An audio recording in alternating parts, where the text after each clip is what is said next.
Պուրիտանները, ամենօրյա ընթերցանություն, Ջոն Ֆլավել, օր մայիսի 26։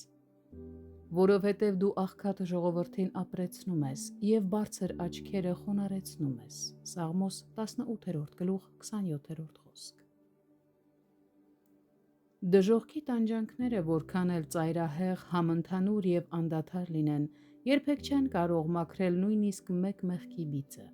Սակայն ճշմարիտ է նաև այն, որ սրբացված նեղությունը Քրիստոսի արյան զորությամբ և ազդեցությամբ կարող է այսպիսի օրհնյալ արդյունքներ բերել հոգու վրա։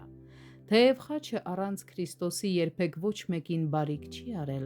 այնուամենայնիվ հազարավոր մարդիկ պարտական են եղել խաչին, որովհետև այն գործել է իրենց բարու համար, նրա մահվան զորությամբ։ Մենք տեսնում ենք, որ նույնիսկ լավագույն սրտերը, եթե Աստված նրանց որևէ մխիթարական վայելք է շնորհում, չափազանց հակված են իրենց զգացմունքներում չափն անցնելու դրա հանդեպ և չափազանց տարվելու արտաքին մխիթարություններով։ Սա ևս ցույց է տալիս Աստծո ժողովրդի մեջ եղած ապականության մեծ զորությունն ու ուժը,